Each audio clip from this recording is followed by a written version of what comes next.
So yes, this is the second topic for our subject, Introduction to Financial Markets. So the contents of this presentation are financial system and financial markets, money and capital markets, types of financial instruments by issuer and bonds and stocks. So first, financial markets.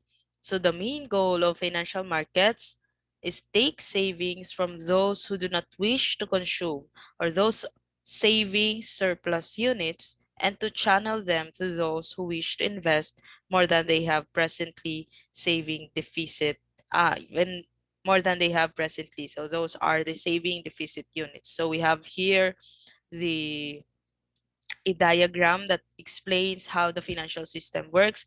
So we have the financial markets, the savings surplus units or the savers, the saving deficit units or the investors, and the financial intermediaries. So first, we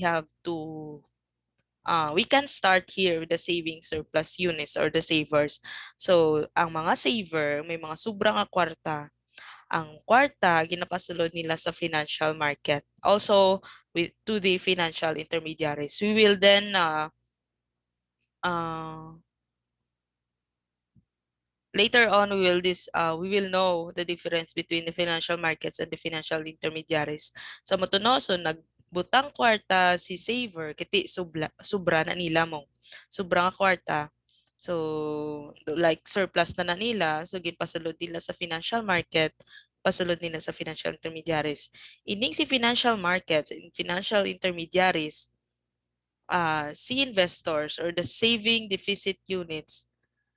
For example, no, sa bonds, no, mahambal si investor. I have Ario, may bonds ko de. Baligya ko ni baligya ko ni sa imo. Pero like, 'di ba, if bonds daw nagahulam ika kwarta, may issue ka bonds, ah may issue ka bonds. So si financial market ng napagwa kwarta, no, tagaan niya ka kwarta. And then si investor like invest niya ni somewhere else, no? So, muna gamiton niya na, no, para mas damo ang iyang investment. So, same man si financial intermediaries, like, it's like naghulam ini si saving deficit units ang kwarta from financial intermediaries and financial market. That's why the money is flowing in to them. And they will later on they will invest it somewhere else, and then the return of investments masulod kay financial markets, pasulod yan na kay financial intermediaries. And si financial intermediaries and financial markets, ihatag yan naman niya, tagaan niya naman niya si saver, no? Sang ilang return on investments, sang ilang gin patago or ginhatag nga kwarta sa financial market and financial intermediaries. So mahatag siya interest, no, income as return on investments kay saver. No, amo na siya class how the financial system works, no? Between the savings surplus units or the savers and the saving deficit units and investors, financial markets and financial intermediaries. So money coming in from the savers to financial markets, money coming out from financial markets to the saving deficit units, and ang return on investment ni investor or ni saving deficit units pasulod ya kay financial markets, and financial markets will compensate the money that has been deposited to them by the savers as a return on investment. So, amo na sa class ang financial system. Financial markets, we have financial markets, and there are three divisions below the financial markets: the primary markets and secondary markets, money market and capital market, and the organized exchanges are over the counter. So that those are under the financial markets. So primary and secondary markets. Primary market, primary issues of securities are sold, allows governments, banks, corporations to raise money by directly selling financial instruments to the public. If you are familiar with the IPO, no, initial public offering. So dra na da himo ang IPO sa primary market. So, directly selling financial instruments to the public. So, sa secondary market, allows investors to trade financial instruments between themselves. So, secondary transactions take place, no? So, uh, tawo to tawo, no? Allows investors to trade financial instruments between themselves na. So that is your secondary market. Kay primary market, yeah. For example, sini is sa Philippine Stock Exchange. Nag-IPO si Jollibee, dra yan ay pagi kay Philippine Stock Exchange. So the Philippine Stock Exchange is the primary market. Si secondary market, yeah, those nga ginabakal mo na kay broker, oh, or from this person through broker, may intermediary ka mo, and to you, no, between the person to person, uh, secondary market. So, and money and capital markets, we have money markets, short-term assets, whose maturity is less than 1 year. Traded, yeah, are those certificate of deposits, commercial papers, treasury bills. Now, capital markets, long-term assets, maturity longer than 1 year are traded. So stocks, corporate bonds, long-term government bonds. So ining si certificate of deposits, commercial papers, treasury bills sa money market ni siya class gina-trade. Now, kay these are short-term assets. They have maturity of less than 1 year. Ining si stocks, corporate bonds, and long-term government bonds are traded in the capital market since they have a maturity longer than 1 year. And they are called long-term assets. So that is the difference between money and capital markets. So organized exchanges and over-the-counter. Over organized exchange, most of stocks, bonds, and derivatives are traded. Has a trading floor where floor traders execute transactions in the secondary market for their clients. So that is the organized exchange. So stocks not listed on the organized exchanges are traded in the over-the-counter or OTC market, facilitates secondary market transactions. Unlike the organized exchanges, the OTC market doesn't have a trading floor. The buy and sell orders are completed through a telecommunications network. So I think over the counter, I don't know class if nakatry ka mo. Wala man ko kaagi try investment sa mga call financials. Rab lang like ma-deposit ka na sa ila 5,000 dayon. And you are required, no, to deposit 5,000. Inang 5,000 do dira mo na igambol kung diin mo na siya i tawag sini i-invest bala ay kay do may access ka na class sa mga investments, no, if magpa-register ka da may access ka na sa mga investments. Then, pili ka da kung di ka ma-invest, like, so, 1,000 B sa amo nga company, 1,000 sa amo nga company, no? Mabalaan man na da class ang par value, kung pila ang value sa shares, pila ka shares mabakal mo with 1,000 pesos, no, like that. So, I think that's the example of over-the-counter, no? If you could search, no, call financials, COL, and I don't know what are the names of those, of other websites, kung di ka pwede ka invest, no, and you can buy stocks, no, invest on stocks. Wala ka nagaagi sa Philippine Stock Exchange, or wala, or those investments or stocks nga wala ng like not listed, no, hindi siya listed sa Philippine Stock Exchange. So I think it's the example of over the counter.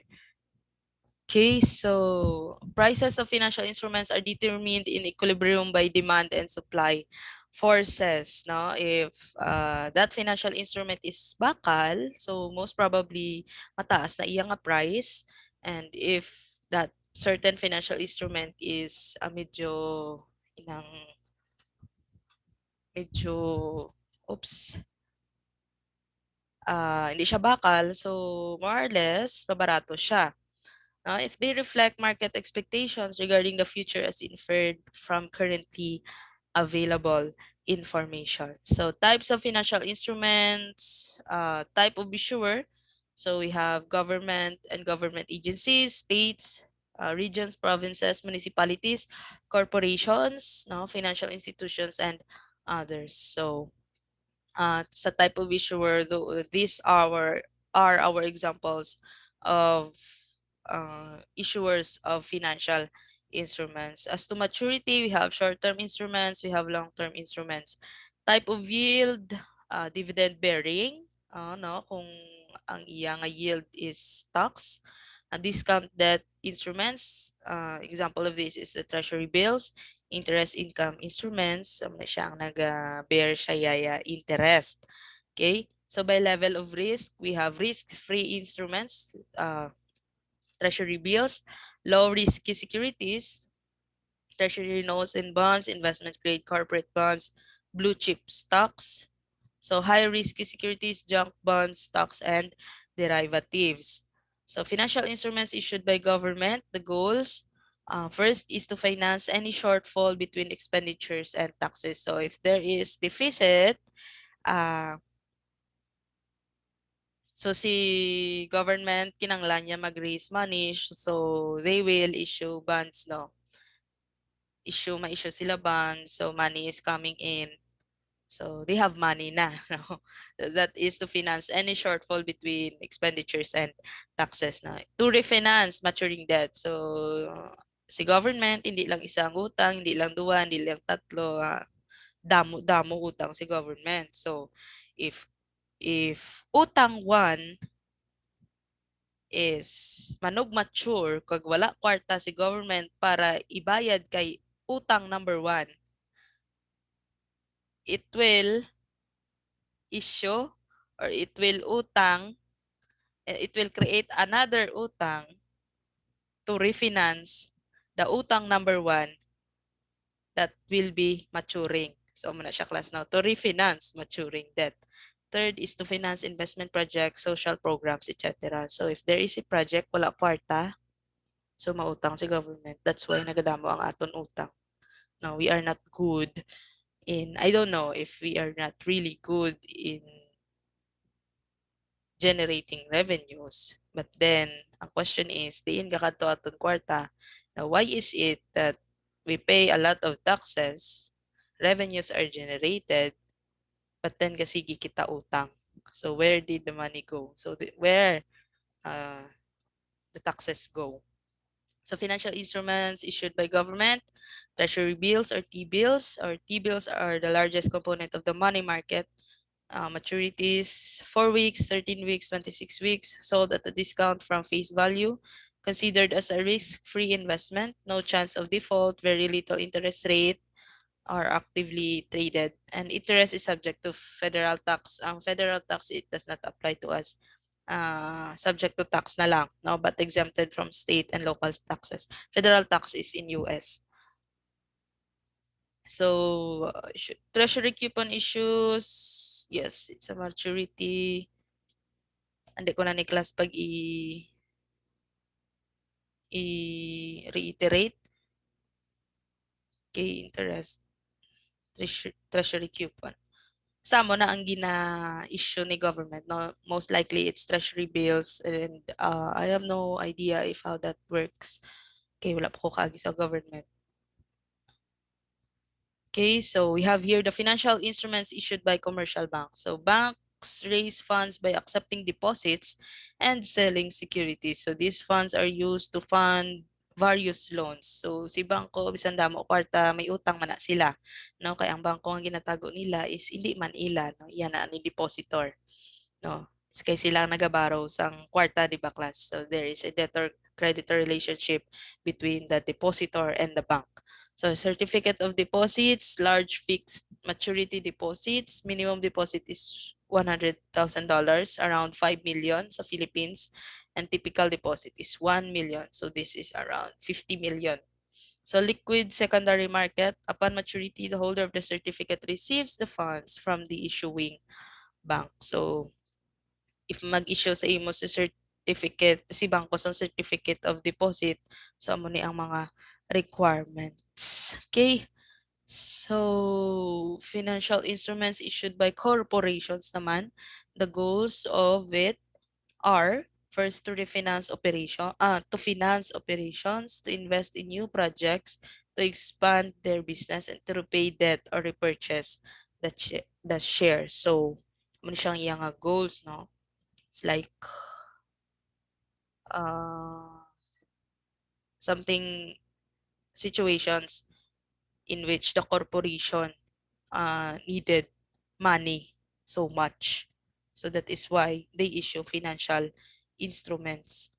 So what are the financial instruments issued by corporations? So it's the commercial paper. Commercial paper, short-term debt with maturity of not more than 270 days. So basically, it's a short-term financial instrument. Okay, it's less than 365 days. Issued by larger known corporations, no, its gross equity is $80 billion. Issued at a discount, higher rates than comparable treasury bills because of smaller default risk and less liquidity than government securities. Corporate bonds, amo man yung gina-issue ni corporation. Long-term debt security promising a bondholder interest payments on a regular basis and payback of a par or face value at maturity. So short term, yeah, is 1 to 5 years. Intermediate term is 5 to 10 years. Long term is 10 to 20 years. Okay, interest is quoted as a percentage from face value. So if mangkuton ka mo class, the following are the financial instruments issued by corporations, which is not. So gaan ka corporate bonds, commercial paper, and certificate of deposit. So, answer ta is certificate of deposit. Somewhat like that, no? Hindi na ni pag sa uluha ang mga maturities. And we have here the bond ratings and hindi pag sa ulo class, this is not really necessary. No?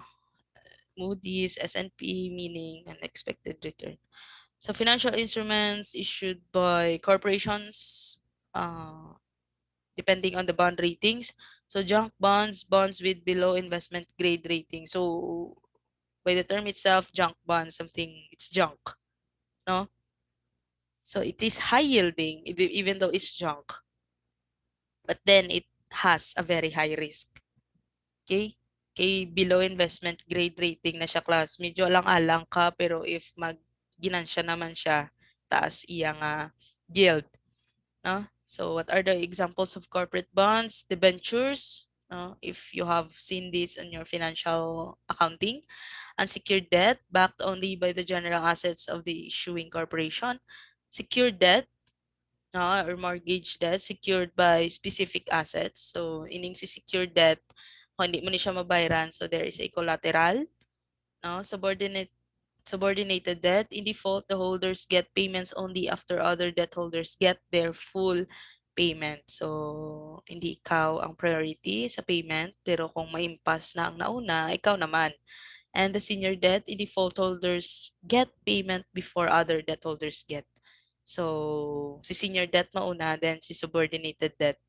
No, kung maimpas si senior debt, si subordinated debt naman na yun ang bayaran.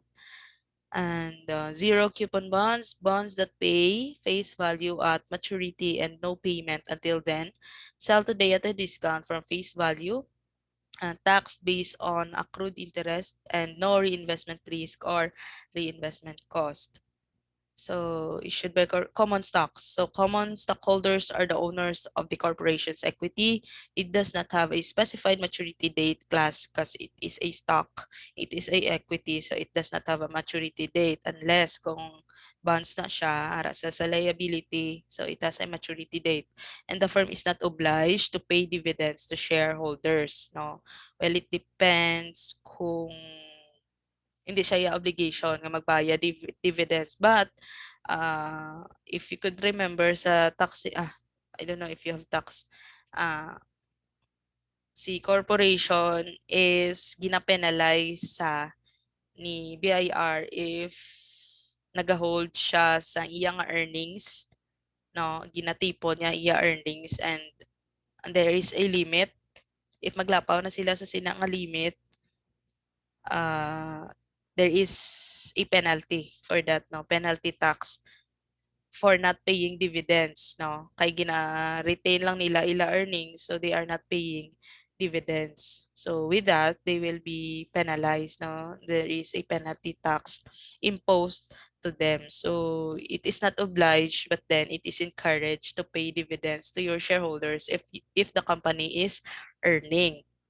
So returns come from dividends and capital gains. So common stockholders are called the residual claimants of the firm. So if there are preference shareholders, so if there is a dividend and there is a declaration of dividend, even though bisan wala, kay fix na sila mo. So they have to receive first the dividends up to the extent of what has been promised to them. Well, it depends on the percentage sang dividend rate ni preference. So, amo lang na ilang mabaton. Ang mabilin is makadto kay common shareholders. And the stockholders have only limited liabilities. Okay? Kay C corporation na iya class ang managang sang mga utang. It has a separate and distinct personality. Hybrid securities, yes, it preferred stocks. Hybrid securities has characteristics of debt and equity. That's why it is called hybrid. Have face value, predetermined periodical payments with priority over common stockholders. If dividend payment is not paid, preferred stockholders may get voting rights. Ano siya classic preferred stocks. So that ends our second topic for this term. And I will post your activity any day this week. So have a nice day ahead.